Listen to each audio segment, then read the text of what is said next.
Kolkata junior doctor హత్యాచార ఘటనలో కీలక విషయాలు వెలుగులోకి వస్తున్నాయి. అత్యాచారం ముందు రోజు నిందితుడు ఆసుపత్రిలో డాక్టర్ ని గమనించిన దృశ్యాలు సీసీటీవీలో బయటపడ్డాయి.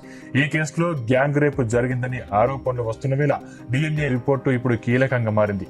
అయితే వైద్యురాలిపై సామూహిక అత్యాచారం జరగలేదని, డిఎన్ఏ రిపోర్ట్స్ వచ్చిన తర్వాత ఎంతమంది ప్రమేయం ఉందో తేలుతుందని అధికారిక వర్గాలు చెబుతున్నాయి. నిందితుడు సంజయ్ రాయ్ ఘటనకు ముందు రోజు ఆసుపత్రిలోని చెస్ట్ మెడిసిన్ వార్డులో ఉన్నట్లు ఒప్పుకున్నాడు. అదే టైంలో బాధితురాలతో పాటు మరో 4 జూనియర్ వైద్యులు ఉన్నారు. ఆ 4 జూనియర్ డాక్టర్ల వాంగ్మూలాన్ని కూడా సిబిఐ రికార్డు చేసింది.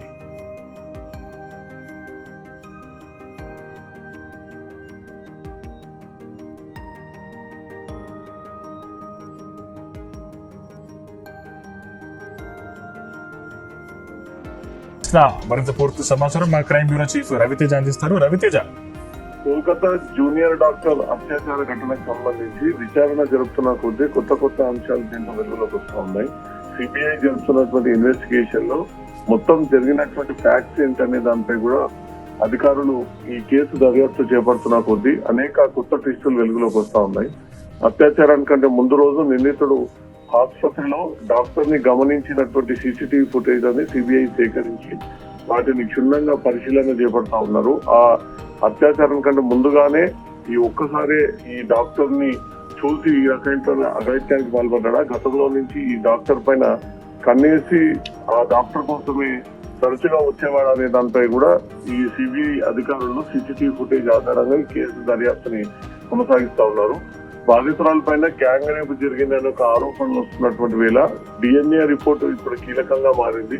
డిఎన్ఏ రిపోర్ట్ లో ఏం రాబోతా ఉంది అనే దానిపై కూడా అందరూ ఎదురు చూస్తా ఉన్నారు. ఈ యావత్ దేశ ప్రజలందరూ కూడా ఈ గ్యాంగ్ రేప్ జరిగిందనే రూమర్స్ పైన ఈ డిఎన్ఏ రిపోర్ట్ ఏం చెప్పుకోవద్దన్నది మాత్రం ఉత్కంఠగా నెలకొంది. వైద్యురాలపై సామూహిక అత్యాచారం జరగలేదని డిఎన్ఏ రిపోర్ట్ వచ్చిన తర్వాత ఎంతమంది ప్రమేయం ఉందో తేలుతుందని మాత్రం అధికారిక వర్గాలు చెప్తా ఉన్నాయి. ఈ రిపోర్ట్ కోసం మాత్రం ఇటు వైద్యులు, అటు ప్రభుత్వానికి చెందినటువంటి అధికారులు, సిబిఐ అధికారులు, అమ్మాయి తరఫున బాధితురాలి తల్లిదండ్రులు అందరూ కూడా రిపోర్ట్ ఏముండబోతుంది అనే దానిపై మాత్రం ఎదురు చూస్తా ఉన్నారు.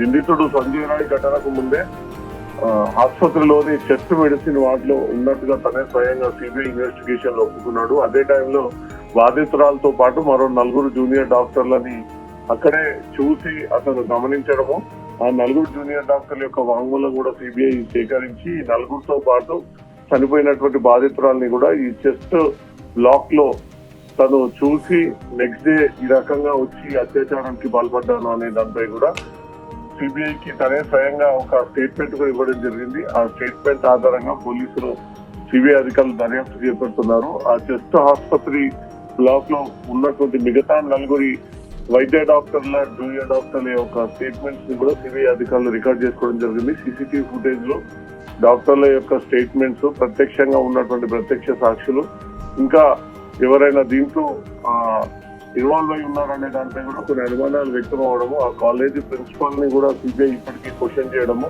సెమినార్ హాల్లో ఆ డోర్ కి బోల్ట్ లేకపోవడంపై మాత్రం తీవ్ర అనుమానాలు వ్యక్తం అవుతున్నాయి. ఎవరన్నా అక్కడ వేచి ఉండడము, లోపల ఈ అఘాయిత్యానికి ఎవరైనా సహకరించారనే కోణంలో కూడా సిబిఐ ఉన్నటువంటి అనుమానాలన్నీ కూడా ఈ కేసులో నివృత్తి చేయడానికి వివిధ వైపుల నుంచి కూడా కేసు దర్యాప్తు చేపడతా ఉంది.